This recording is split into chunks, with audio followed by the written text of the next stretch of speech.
आज 28 मई है और आज का दिन पाकिस्तान की तारीख का इंतहाई अहम तरीन दिन है। और अगर 28 मई ना होता तो शायद 10 मई भी ना होता और पाकिस्तान की सलामती दांव पे लग चुकी होती। 28 मई के बहुत सारे हीरो हैं, लेकिन जो सबसे बड़ा हीरो है, जो लेजेंड है पाकिस्तान का, और जिसकी वजह से आज हम सुख के साथ इसी मुल्क के अंदर इत्मीनान के साथ जिंदगी गुजार रहे हैं, वो शख्स अगर ना होता तो शायद पाकिस्तान आज इस लेवल पे ना होता। वो शख्स है, उनका नाम है डॉक्टर समर मुबारक मंद साहब। एटमी साइंसदान है और इनकी वजह से पाकिस्तान एटमी पावर भी बना और आज हम इत्मीनान के साथ, खुशी के साथ, सुकून के साथ इस मुल्क में ज़िंदगी भी गुजार रहे हैं। इनसे सब कुछ पूछना है कि 28 मई को क्या हुआ था, यानी 1998 में, और इसके साथ साथ जो 10 मई का इंसिडेंट है, 10 मई का जो दिन है, वो कितना अहम है, और अगर फ्यूचर में इस टाइप के और दिन आते हैं तो पाकिस्तान कहाँ स्टैंड करेगा। डॉक्टर साहब, बहुत शुक्रिया आपका। ये बताइएगा कि पाकिस्तान का जो डिफेंस है हमारे कंट्रोल में है और सेफ है? देखिए, डिफेंस जो है वो तो जब आप न्यूक्लियर वेपन्स की बात करते हैं तो इसके कंट्रोल जो है और इसकी सेफ्टी जो है, ये बहुत अहम एक शुबा है। और इस पर हमने हमेशा से बहुत एहतियात से इसकी प्लानिंग की है, इसकी डिज़ाइनिंग की है। दुनिया में जितने भी कमांड एंड कंट्रोल सिस्टम्स हैं बिग 4, बिग 5 पावर्स के, उनके जो बेस्ट फीचर्स थे वो लेकर उनको एक जगह पे समूह कर तो हमने अपना कमांड एंड कंट्रोल सिस्टम बनाया। ठीक। और जब बनाने के बाद ये 1998-99 की बात है, जब तो इसका पहला ड्राफ्ट मैंने बनाया, लेकिन मुझे इतना इसका पता नहीं था, लेकिन पार्ट बढ़ा के बना लिया। फिर ये हमारे डिफेंस स्पेशलिस्ट के पास गया, फिर उन्होंने इसमें अपने इनपुट्स डाले, फिर तो कर आके ये जो फाइनलाइज हुआ तो बहुत जल्दी ये इसका इम्तिहान शुरू हो गया। क्योंकि पाकिस्तान एक न्यूक्लियर वेपन स्टेट बन चुका था 1998 में, और टेररिज्म साथ ही स्टार्ट हो चुका था। ठीक। हमारे बॉर्डर पे, वेस्टर्न बॉर्डर पे मुसीबत पड़ गई थी। यहाँ पे इधर धमाका उधर धमाका, पाकिस्तान में आपको पता है कितने जाने ज़ाया गई, और इस्लामाबाद भी सेफ नहीं रहा है कि ये भी नौबत आ गई थी एक दफ़ा। तो उस माहौल में हमारा command and control system test हुआ। और मैं इस बात की बड़ी खुशी है कि ना तो हमारा कोई छोटा या बड़ा वेपन दाएं बाएं हो सका, ना हमारी कोई न्यूक्लियर मटेरियल्स की चोरी हुई। जिस तरह इंडिया में रोज सुनते हैं थोरियम चोरी हो गया, जोरियम चोरी हो गया, ये चीज़ हो गई। पाकिस्तान का कभी कोई न्यूक्लियर मटेरियल 1 ग्राम भी अनअकाउंटेबल नहीं हुआ। Everything is under control. तो ये इसकी track record over the period 12 साल, 2012, 13, 14 तक, जब भी टेररिज्म इतना रहा यहाँ पे, इसमें ये टेस्ट आउट जब हुआ तो उस वक्त इंटरनेशनल एटॉमिक एनर्जी एजेंसी ने इसका नोटिस लिया कि ये सिस्टम क्या है कि ये इतना सख्त वक्त बनता ही इतने सख्त वक्त पे आया है, और थर्ड वर्ल्ड कंट्री है, कोई इतने ऑर्गेनाइज नहीं होते हम लोग, इतनी यहाँ तालीम होती है बाहर। तो वो बहुत इम्प्रेस हुए इस परफॉर्मेंस से। तो उन्होंने फिर ये आकर सारा कुछ देखा, और देखने के बाद उन्होंने पूरे दुनिया में जहाँ जहाँ न्यूक्लियर पावर्स हैं, जिन जिन मुल्कों के पास न्यूक्लियर वेपन्स हैं, उन सबको इन्वाइट किया कि इस्लामाबाद में आओ और इनका कमांड एंड कंट्रोल सिस्टम यहाँ वर्कशॉप हमें कहा ऑर्गेनाइज करो, और हम उनको बताओ कि आपने कैसे कितना सेफ इसको बनाया है, क्योंकि हमने सबके बेस्ट फीचर्स लेके बनाया था ना। तो वो सब हर एक ने अपना अपना फिर आके देखा है, तो उन्होंने फिर बहुत सारी इंप्रूवमेंट्स आके बैक में की, और बहुत ये इसकी अप्रिसिएशन हुई, इंटरनेशनल अप्रिसिएशन हुई। तो जहाँ तक सेफ्टी का ताल्लुक है, एवरीथिंग इज वेरी सेफ। उसके अंदर कोई किसी किस्म की कोई गुंजाइश नहीं, इंशाल्लाह। ये जो इंडिया की तरफ से प्रोपेगेंडा हुआ था जी, यहाँ पे लीकेज हो गई है और रेडिएशन फैल गई है पाकिस्तान के अंदर, जब हमने एटॉमिक टेस्ट किया था ना 1998 में, तो जब लास्ट टेस्ट किया था ना खारान में किया था, तो उस वक्त क्या कह रहे थे कि जी वो हमने रेडियोएक्टिव प्लूटोनियम डिस्कवर किया, प्लूटोनियम बॉम्ब है, ये पीयू बॉम्ब है, फलाना वो, बाकी यूरेनियम के होंगे, ये पीयू। उस वक्त अभी तक हमारी रिप्रोडक्शन प्लांट भी एग्जिस्ट नहीं करती थी, प्लूटोनियम का भी हमने शक्ल भी नहीं देखी। ठीक है, तो वो उस वक्त दुनिया का प्रोपेगेंडा होता है, वो उन्होंने कर दिया जो करना था। तो अब भी वो झूठे लोग हैं। आप एक बंदे झूठे के पीछे लगने की जरूरत नहीं है। अक्लमंद लोग जो है वो उनको इग्नोर करते हैं, जस्ट इग्नोर दैम। जो उनकी खबर है ना रेडियो एक्टिविटी की और जिस लोकेशन के बारे में है, नथिंग देयर एट ऑल। उस लोकेशन के साथ ताल्लुक ही कुछ वहाँ है ही ऐसी कुछ चीज़ ही नहीं वहाँ पे, कुछ भी नहीं वहाँ पे तो एक एम्यूनिशन डिपो है फौजियों का, जब लोग अपने बंदूकें, गोली शोलियाँ, बारूद स्टोर करते हैं, दैट्स ऑल। हमारा क्या वास्ता है उससे? अच्छा, ये फरमाइए सर, ये पाकिस्तान का मिसाइल सिस्टम जो है वो और इंडिया का मिसाइल सिस्टम कैसे कंपेयर करेंगे इन दोनों को? पाकिस्तान के न्यूक्लियर बम को इंडिया के न्यूक्लियर बम से कैसे कंपेयर करेंगे दोनों चीज़? हाँ, 2 चीज़ें हैं ना। देखिए, न्यूक्लियर बॉम्ब तो न्यूक्लियर बॉम्ब होता है, वो तो उसका आपको देखना होता है कि आपने इससे क्या काम लेना है। अगर आपने एक बैटलफील्ड सिनेरियो है, वॉर हो रही है, इधर आपका बॉर्डर है, उनकी उधर 20-25 आर्मर डिवीजन खड़ी हैं, आपकी इधर 5-7 खड़ी हैं, जितने भी हैं आप, और अब वो आप पे थ्रेट कर रहे हैं, आपके बॉर्डर पे ऊपर सर पे चढ़ गए हैं। तो उस वक्त पाकिस्तान ने डेवलप किए हुए tactical weapons, tactical weapons, short range missile उसके लिए बनाई है स्पेशली, सिर्फ 60-70 किलोमीटर रेंज की मिसाइल है, इंतहाई इंचेस के अंदर एक्यूरेसी वो टारगेट पे लगती है। उसके बीच में एक मिनिएचर न्यूक्लियर वॉरहेड है, जो कि इतना छोटा न्यूक्लियर वॉरहेड, दुनिया की जो वेस्टर्न पावर्स हैं, वेस्टर्न वर्ल्ड एडवांस कंट्रीज हैं, वो भी दंग रह गई कि इतना छोटा वॉरहेड पाकिस्तान ने कैसे बना लिया। ये मैं आपको कहूँ ना, ये रिस्ट वॉच एक कागज जितनी पतली बनाओ, तो वो टेक्नोलॉजी आप समझ लें, वो हमने बनाया।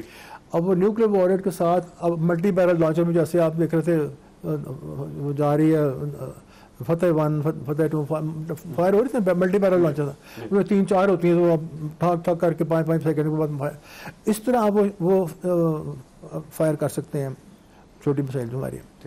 तो उसका नाम है नसर।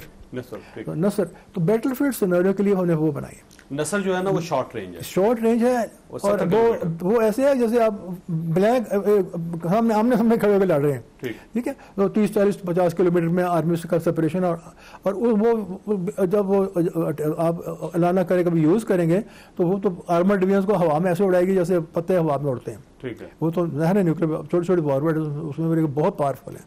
तो वो तो एक हो गया सबसे छोटा। अच्छा, वो टेक्टिकल वेपन जो है ना, उसको टेक्टिकल कहते हैं। टेक्टिकल, उसके बारे में मुख्तलिफ किस्म के, मतलब शेख रशीद साहब ने कहा जी आधा पाव का भी बनाया हुआ, हमने पाव को भी बनाया हुआ सारा, और इंडिया के अंदर भी वो डिस्कस होता है कि बहुत ज्यादा, और हंसते हैं कितना छोटा कैसे। चलें आप, मेरा ख्याल है वो जैसे मैंने कहा ना, कुछ बातें होती हैं इग्नोर करने वाली, तो उसको अब आप बात उससे कर रहे हैं जैसे बनाया, तो उसको आप मेरा ख्याल है दारुगुजर करें, आपका टाइम ज़ाया होगा। लेकिन ये छोटी रेंज का, मतलब ये 50 किलोमीटर को कवर करेगा, रेडियस को, रेंज तो नहीं, वो वेपन आप लॉन्ग रेंज मिसाइल के आगे लगा दो, वहां जाके वही करेगा जो यहाँ पे करेगा। ये तो इसलिए है कि आप बैटलफील्ड सिनेरियो बता रहे हो ना, कि आपको सर पे चढ़ गए आप तो आर्मी, तो फिर आप ये एंगेज कर सकते हैं। ठीक है। अच्छा, उसके बाद फिर उसके थर्ड सा और बड़ा वेपन बनाया जो आपकी सेकंड स्ट्राइक कैपेबिलिटी है, आपकी सबमरीन से लॉन्च होता है। सबमरीन पूरे इंडिया के सब कॉन्टिनेंट के पूरे कोस्ट के समुद्र में, इंडियन ओशन में फिर रही होती हैं। जब आपका दिल करे वहां से फायर करें और इनलैंड किसी टारगेट को उड़ा दें, उसमें भी इतना बड़ा बम तो नहीं सबमरीन में लग सकता है, वो उसके लिए भी छोटे छोटे बम्स होते हैं, तो उसके टॉर्पीडो में लग जाए। तो ये हो गया साइज। उसके बाद फिर उसके लिए मिसाइल हमने कौन सा बनाया हो, उसके साथ उसके लिए टॉर्पीडो होते हैं। टॉर्पेडो, ठीक है, और टॉर्पीडो, और उसमें और जो वो तो है सबमरीन टू शिप टॉर्पीडो, लेकिन अगर आपने सबमरीन से इनलैंड फायर करना है तो उसके लिए आप क्रूज मिसाइल है, क्रूज मतलब, ठीक है, वो भी हमने अपने बनाया, हमारी अपनी है। वो निकलती है, वो 500, 600, 800 किलोमीटर जाके इनलैंड जाके जहां मर्जी टारगेट को फना कर दे, तो वो दूसरा साइज है। फिर उसके बाद आपका ये जो फतेह-1 है या फतेह-2 है, इनका ज़रा डायमीटर है 1/2 मीटर के करीब इनका, इसमें ज़रा बड़ा वॉरेंट आ सकता है, जाहिर उसकी यील्ड ज़्यादा हो गई। अगर न्यूक्लियर की बात सिर्फ कर रहा हूँ, इसमें कन्वेंशनल भी लग सकता है, न्यूक्लियर भी लग सकता है, हर जगह हर मिसाइल में दोनों टाइप के लग सकते हैं। तो अब ये इसको भी हमने इसकी एक्यूरेसी इतनी ज़्यादा रखी है कि आपने गिन के मेरे ख्याल 25-30 फतेह-1 मारे हैं, 25-30 उनके एयर बेसिस उड़ गए ना, और वो उसमें आर्टिलरी हेडक्वार्टर, उनका वो डिविजनल हेडक्वार्टर ऑक्युपाइड कश्मीर के, उनके ट्रेनिंग स्कूल, वो सारी जो भी चौकियाँ थी, जितने हमारी उतनी जगह पे जाके उसने तबाही कर दी। उसके ऊपर फिर BF के हमारे एयरफोर्स के बॉम्बे उसने जाके बाकी की जो कोई बिल्डिंग बची कुछ जगह उसको सफाया कर दिया। तो ये एक कोऑर्डिनेटेड अटैक था जिसमें मिसाइल्स और एयरफोर्स दोनों यूज़ हुए, और उन्होंने टोटल डिस्ट्रक्शन जो थी इंश्योर कर दी। और फिर आपके पास शाहीन पे सीरीज में आ जाए, फिर उनकी बड़ी जान निकलती, शाहीन तो मार दिया कर दिया। जिस दिन शाहीन चलेगी ना, फिर ये अपने घर सो नहीं सकेगा, ये जो आपको चैलेंज करते हैं रोज़। तो शाहीन-1 है, उसकी रेंज है 600-700, फिर शाहीन-1A है, वो उसकी रेंज है 900, फिर शाहीन-2 है, उसकी रेंज है 2000-2200, फिर शाहीन-3 है, उसकी रेंज 3000 तक, तकरीबन 2500-3000 तक। तो हमने अपने डिफेंस रिक्वायरमेंट को सामने रख के मिसाइल्स और वॉरहेड्स के साइजेस डिटरमिन किए। शाहीन-3 का वॉरहेड बहुत बड़ा है, उसकी बहुत यील्ड है उसकी, तो वो लेकिन वो इसलिए है कि इंडिया का जो फार्देस्ट डिफेंस एस्टेब्लिशमेंट है वो अंडमान आइलैंड्स में है, बे ऑफ बंगाल में, जिससे काला पानी कहा करते हैं अंग्रेजों के ज़माने में। तो वहाँ पे उन्होंने मिसाइल मैन्युफैक्चरिंग फैसिलिटीज़ लगाई हुई है और लॉन्ग रेंज मिसाइल की जो चाइना में उन्होंने कभी सोचा था मारेंगे, उनकी लॉन्च फैसिलिटीज़ लगाई हुई है। तो उनको अब ये नहीं था एहसास कि वहाँ पे पाकिस्तान की मिसाइल शाहीन जा सकेगी। जब हमने वो किया, उन्होंने वहाँ बनाई तो हमने शाहीन 3 बना दी। वो 4 स्टेज मिसाइल है, तो वो जाके 0.00013% ऑफ द रेंज की एक्यूरेसी से, यानी कि 3000 किलोमीटर जाके ना, तो मुझे विदिन 3 मीटर एक्यूरेसी जाके टारगेट पे लगती है 10 फुट के अंदर से।